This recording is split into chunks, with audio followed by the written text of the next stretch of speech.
Saviez-vous qu'une attention de 30 secondes est portée à votre CV? Et vous savez pourquoi? En raison des ATS. Je vous explique tout ça. Alors nous allons regarder ensemble ce qui sensibilise actuellement les recruteurs pour l'année 2023. Vous allez voir qu'il y a beaucoup de données qui ont changé et sachez que votre CV qui a plus d'un an, malheureusement, il faudra le remettre à plat. Premièrement, il faut savoir qu'il faut personnaliser son CV dans tous les cas. Chaque employeur doit être ciblé. Si vous faites un travail unique, vous risquez d'être assez froid et donc de ne pas impacter celui qui lira votre CV. En préambule, je vous parlais des ATS. Qu'est-ce que c'est? Les grosses entreprises utilisent maintenant des logiciels qui vont analyser mot par mot votre CV de façon à savoir si votre profil correspond. Et donc si vous allez être retenu pour venir passer un entretien. Donc on va regarder ça également. Donc les mots-clés, vous l'aurez compris, c'est très important. C'est pour ça qu'il faut s'attacher à bien lire une offre d'emploi pour détecter les mots-clés importants pour faire son CV.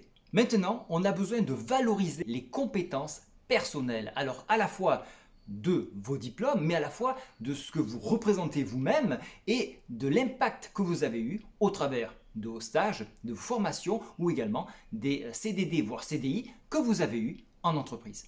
Très important, les CV se font sous format PDF, tout simplement parce que ça fait beaucoup plus propre et surtout, on peut le lire par tous les supports. Si vous faites un format Word, autant la personne qui n'a pas Word ne pourra pas le lire, tout simplement.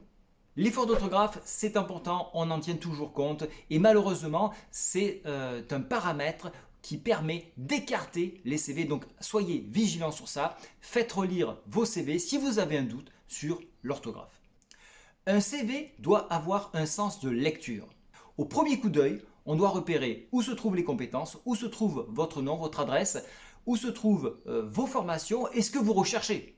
Il doit être sur une seule page. La police, alors on va rester classique, on reste sur du Time, on reste sur de l'Arial, on peut même aller sur du Verdana. Au niveau de la taille, entre 10 et 12, selon la police, cela semble correct. Il faut bien séparer les rubriques de façon à ce qu'on les distingue bien. Pas la peine de tout tasser parce que vous avez énormément de choses à dire et à ce sujet, il faut sélectionner ce qui est important pour le poste que vous recherchez. Et on restera toujours dans un format où il faut aligner le texte par la gauche. En général, on fait un CV sur une ou deux colonnes, pas plus, sinon ça va faire fouillis. Au niveau des couleurs, alors ça va dépendre. Il faut rester plutôt classique, c'est-à-dire monocouleur sur un poste plutôt dirigé vers la finance.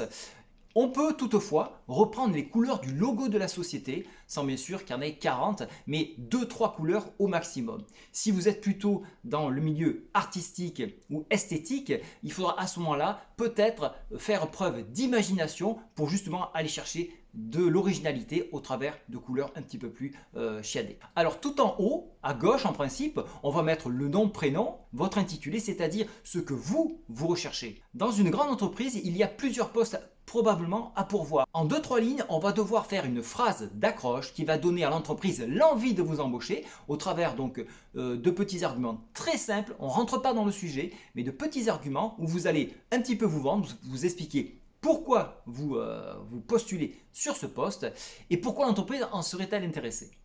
Deuxièmement, on va parler de l'expérience professionnelle. Si vous avez beaucoup d'expérience, il est très intéressant de mettre en avant vos expériences professionnelles et vos objectifs de carrière. Ça, c'est important.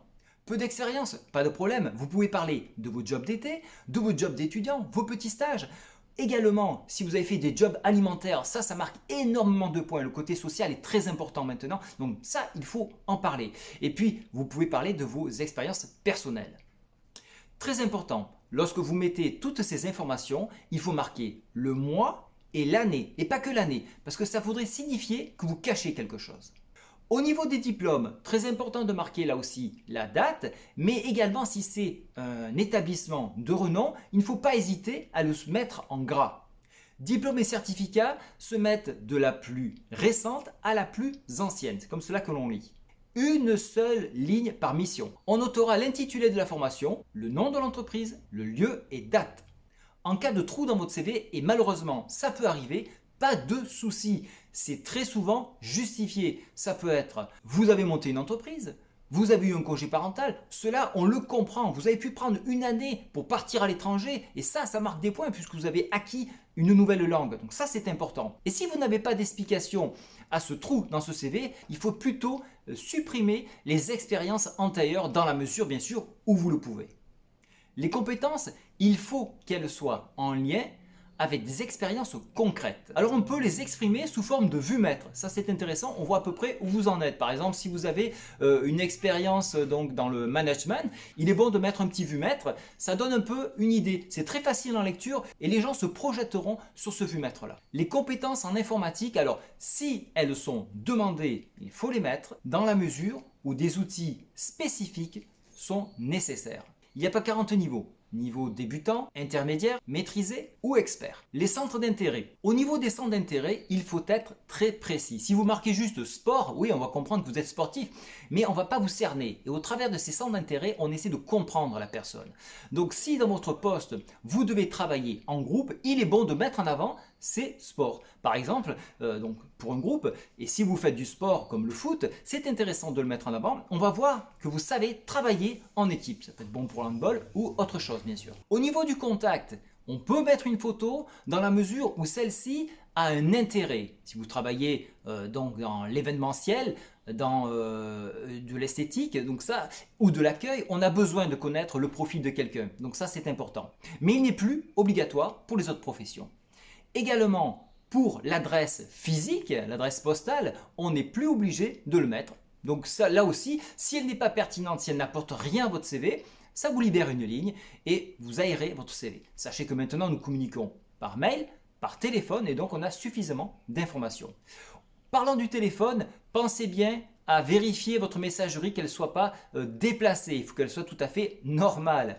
Et également, si vous avez des sites, des blogs, si vous êtes sur LinkedIn, si vous êtes sur Twitter, là aussi, il va falloir épurer vos données. Et pareil, pas de mail fantaisiste également, il faut rester relativement simple. Attention, l'employeur sait également utiliser Google et il pourra faire des recherches à votre nom. Donc attention, vérifiez. Et vraiment, j'insiste beaucoup sur donc le filtrage que l'on peut faire en tapant votre nom.